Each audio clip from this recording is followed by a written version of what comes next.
This video is going to show how to repair and restore a Hammond Ravenwood clock. This clock is built in the 1930s, and what's interesting is I came across the advertising that was printed in those years for this clock. It looks like this.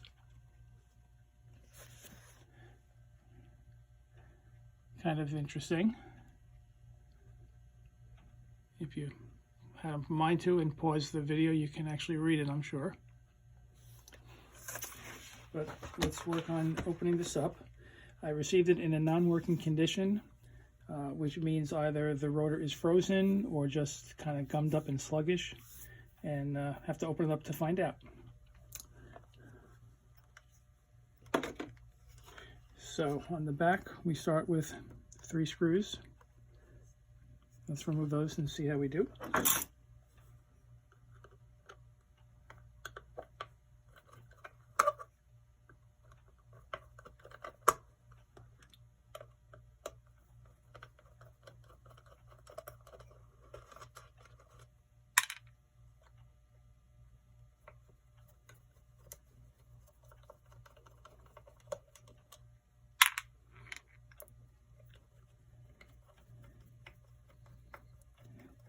Once the 3 are out, usually the whole clock will come out from the case.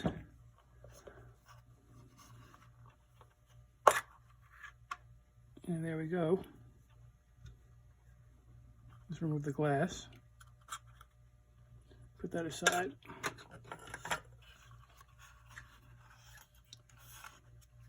You have a sort of a cardboard gasket around it. Next, I have to remove the start knob, which is very snug, and the easiest way to do it is grab hold of the stem with a vice grip.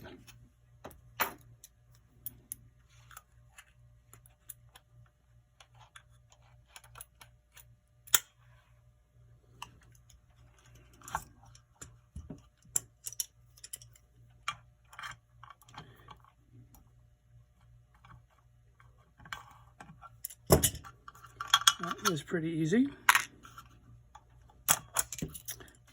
Then we have a couple of nuts that are holding what they call the data plate instructions on how to start the clock, because you have your set knob for the time and the start knob, which gets the clock going.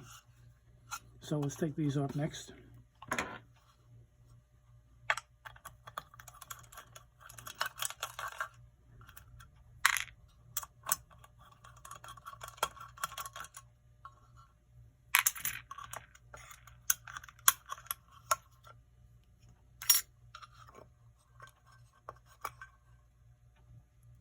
Okay, that was pretty easy.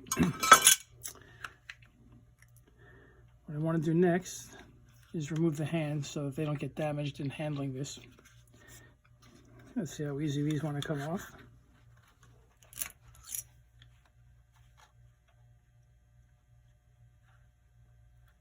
That's not bad at all. There's a little nut that holds the minute hand and the hour hand.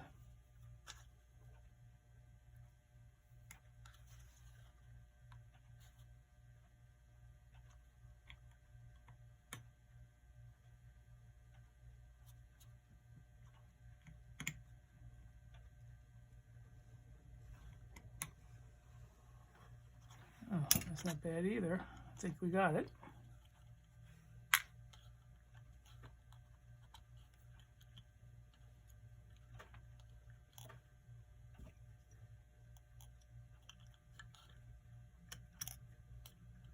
And then the hour hand.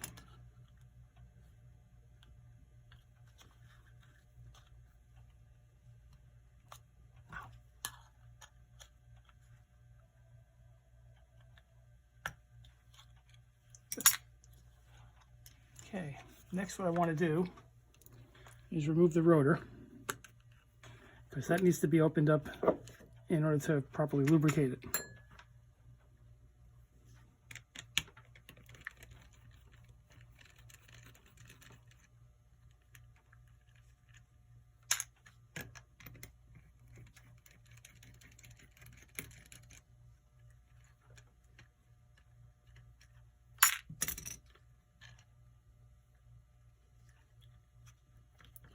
Sometimes these can be frozen.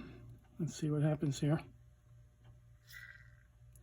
It's not frozen, but it's what we call sluggish. You give it a spin, it stops real quick. When these are properly lubricated and you give this a spin, it can go for 15-20 seconds. There also is a plug here covered in solder. I need to melt the solder off, remove the plug in order to drain the old oil that's in here. So I'm going to set up my equipment to do that, and then we'll come back.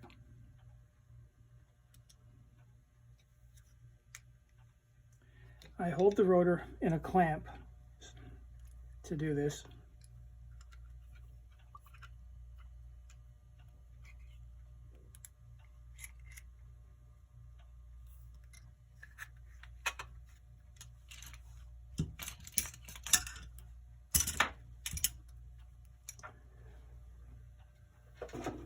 Okay. Just have to soften the solder and it drips away from the plug that's in here.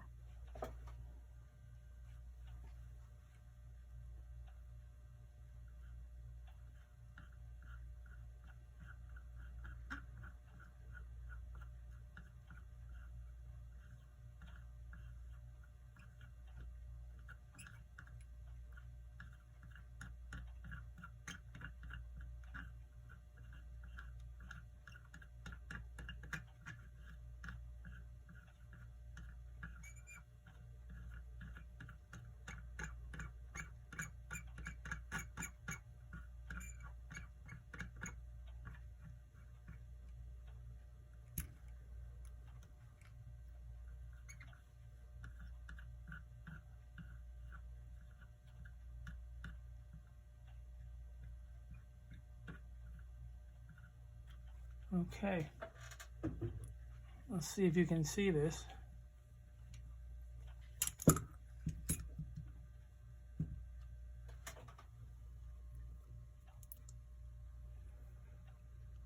And the plug is right there, and what I do is with a very thin screwdriver kind of score around the edge of it and then gently pry it out. And that can take several minutes, so I'll do that on my own and then we'll come back and see how it looks. The plug is out. That's where it came from. This is what it looks like. And the next step is to clean out the old oil that's in the rotor. To do that, I fill this up with liquid wrench. I use these small applicator bottles for that.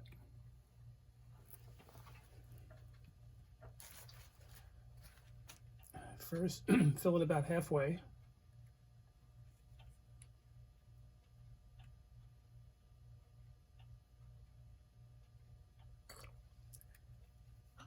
Give it a bit of a shake. And then fill it the rest of the way.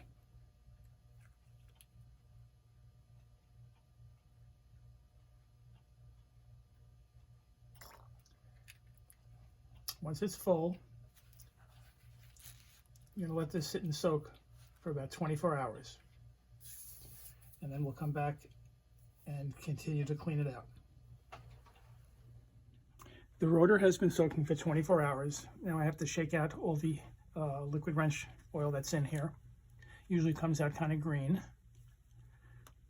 Now what's interesting with this one, usually doesn't pour out like this. So I really don't know what's up with that. Wow, that's a lot. But I have to shake all of it out.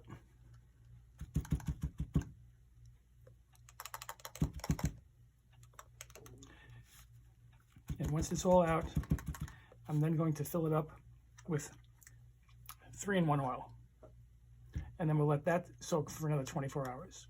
So I'll finish letting this drain fully, and then I'll fill it up with the 3-in-1. It's been draining for 24 hours. Now I'm going to fill it up with the 3-in-1 oil, and we'll see if it pours out of here as readily as it did with the liquid wrench, not only through the hole where the plug is, but around the edge of the output gear. Oil normally leaks out from the output gear on all these Hammond clocks, but not to the volume I was seeing. Anyway, let's see how this works. I'm going to fill it about halfway.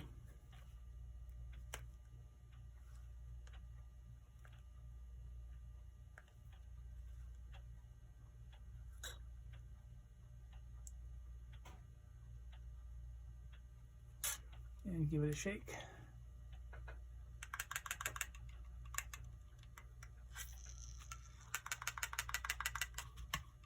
That's not bad. Okay. Fill it the rest of the way.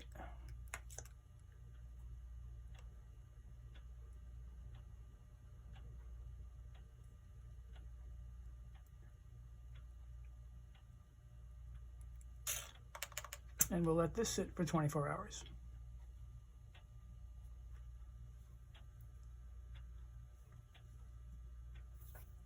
I can drain the 3-in-1 oil from it.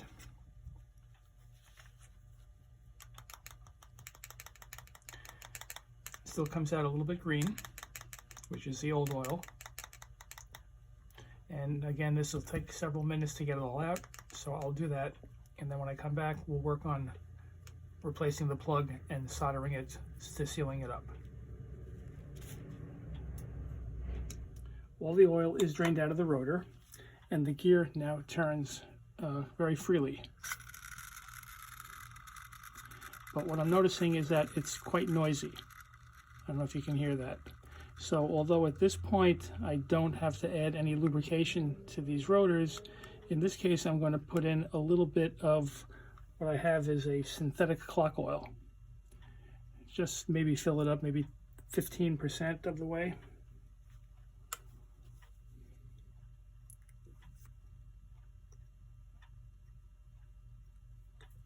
Just a little bit, which hopefully will coat the gears and lessen some of that noise that I'm hearing.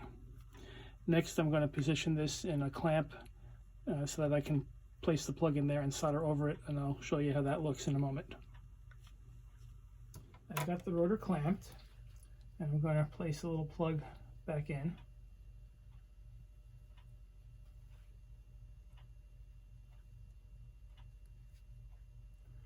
And then we'll cover it with solder.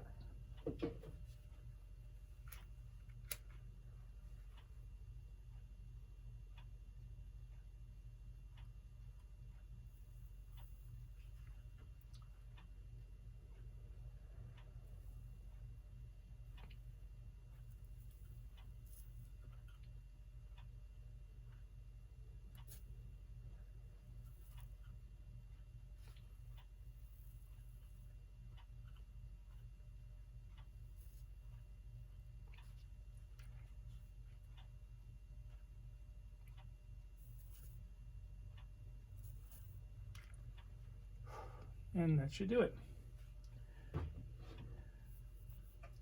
Now I can put aside the rotor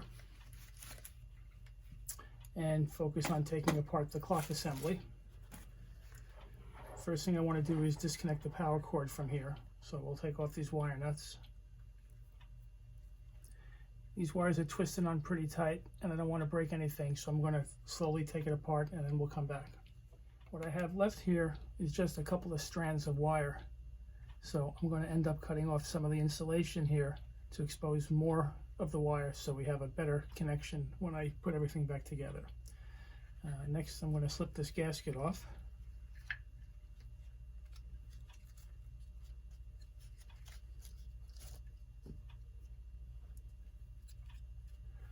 And then I want to take off the face, which has a couple of metal tabs, one here and one here. That has to be bent out in order to pop off the face.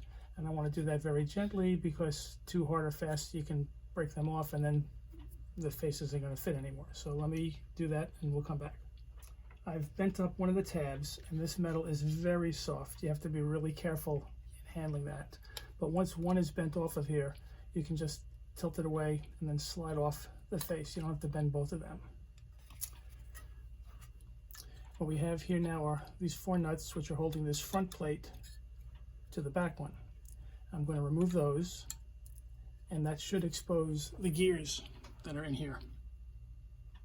And what I am seeing though is there's a second plate over here and I'm not sure yet how that is connected to this front plate, if they're both going to come off together or if there's some other screw holding this on, but we'll take these off and we'll find out. I've removed the 4 nuts, and when I take off the top plate, We have the second plate, which is also can be removed. But here I have to lift it very carefully so as not to disturb the positioning of the gears that are inside. Because once this top plate comes off, if anything falls out, it could be difficult figuring out exactly how they go back into place. So let's see if I can easily remove this. Sometimes a screwdriver holding down a gear on the inside helps.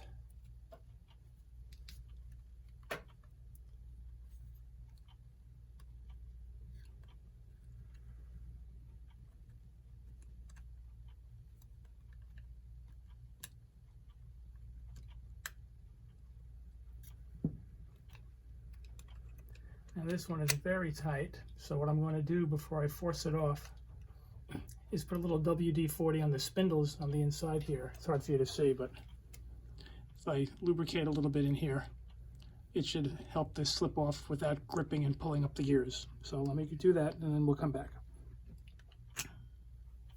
I've lubricated the stem. Let's see if I can get this off a little more easily this time.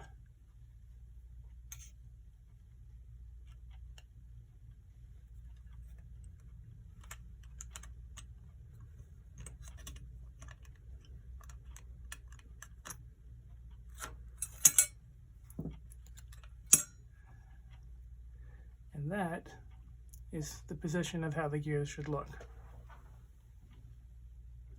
My next step is going to be removing them one at a time from here. They're all gunked up with oil. All these parts have full of oil. I have to clean everything up really well. Once I get everything clean, we'll come back and then we get to reassemble it. One thing though you don't want to forget is on the start knob, you're going to find a little spring.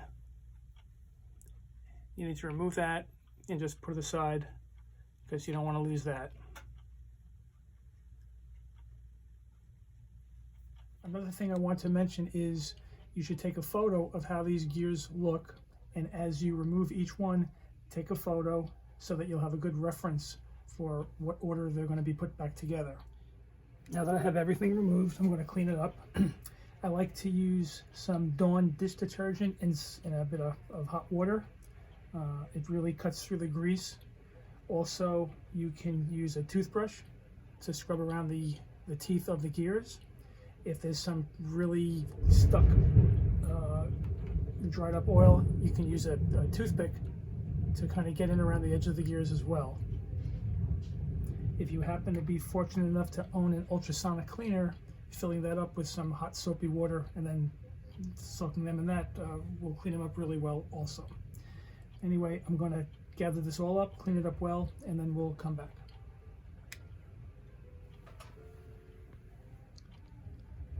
One last thing about removing the gears is I did not remove the gear that's attached to the start knob because the stem of it on is it's a very tight fit and it's just not worth the effort to try to remove it. I'll just get in here with a toothbrush and some soapy water and clean this up as best I can, and that should suffice for that. I've cleaned up all the gears, and I also use some synthetic clock oil to lightly lubricate them around the teeth, along the stems where any sliding parts may be in contact with each other. And the next step is going to be just to reassemble all of them back into the housing. So I'll place everything in here and then I'll let you see how that looks when it's back together.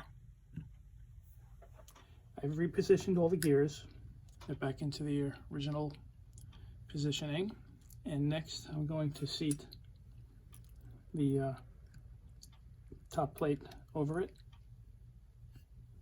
This gear will go here, and once that's on, I'll put on this plate and then tighten it up with the 4 nuts. So I'm going to reassemble the whole thing and then we'll see how that looks. One other thing to remember before putting the plate back on is to reseat the spring that came off of the start knob.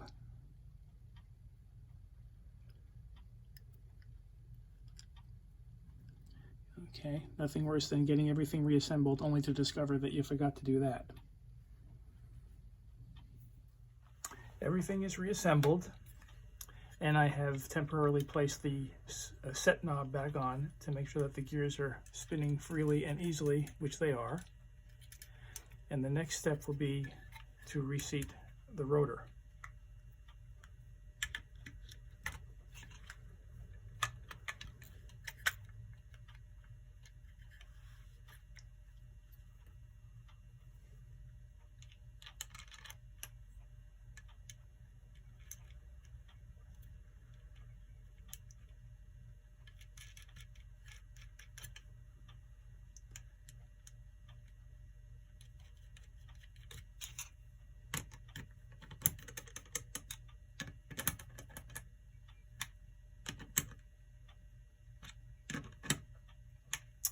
Okay, what I want to do next is cut off some of the insulation from the wires here, and I'll temporarily attach a power cord to this and make sure that it is in fact working before placing it back into the case.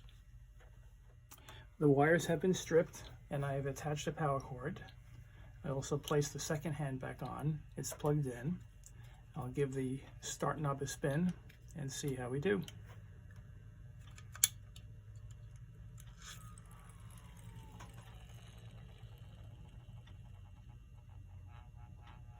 And it is running. So now I'll take off the second hand and work on getting the clock face and the hands back on. If you recall, I bent one of the tabs on the clock face to get it off. So now we just slide the other end that's not bent on first. And then I just have to carefully fold this one back down.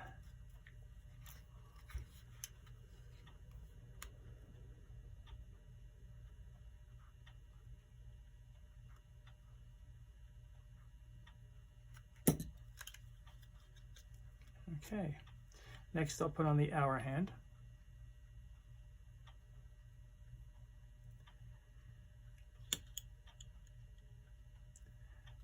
Actually, no.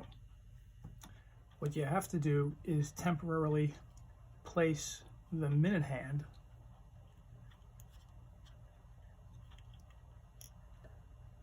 I'll try to get the little nut on it.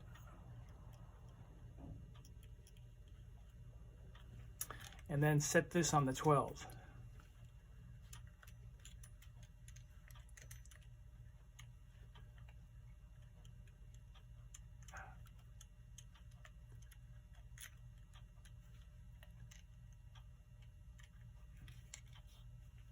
Now we can remove it.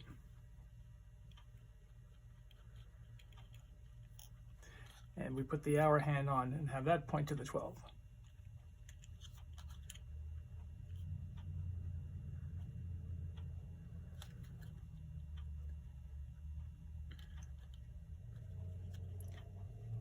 Then you can replace, again, the minute hand.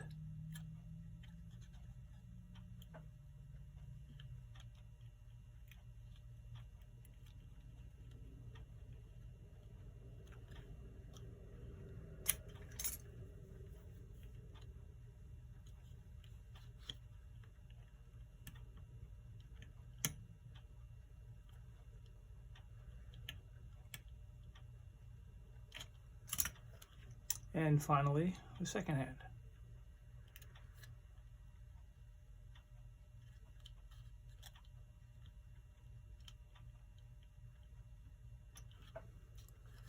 Okay, now we can reposition the cardboard gasket.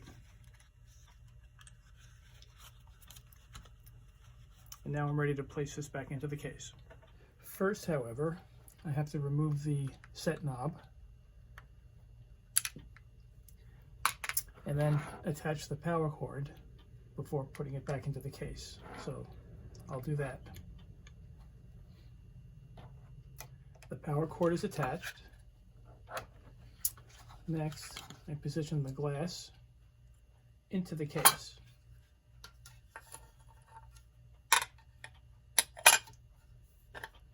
And then lower the clock into it.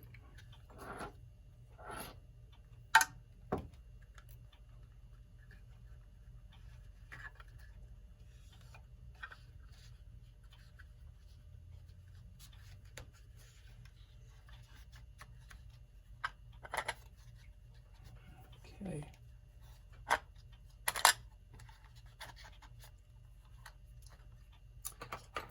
Next is putting on the back plate, which takes a bit of manipulation. This fits in here, and it'll take a while to line everything up properly, so I'll do that and then we'll come back. I've got everything properly positioned here, and next I have to place the data plate back on.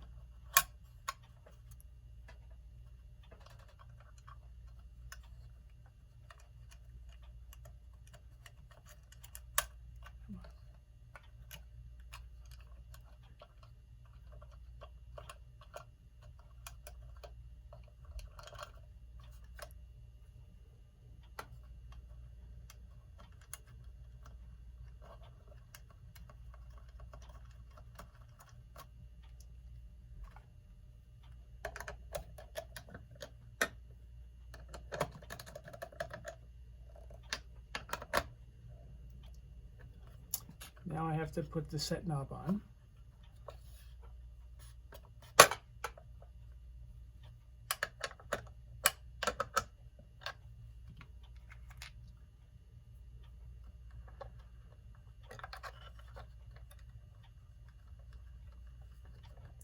And to put it on snug, I have to grip the stem with my vice grip.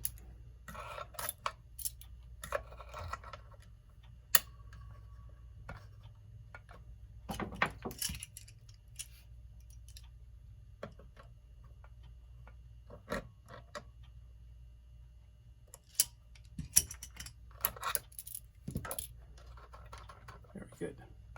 Lastly, I'm going to put the 3 screws back in. I've tightened up the 3 screws and plugged it in. Let's give it one more spin.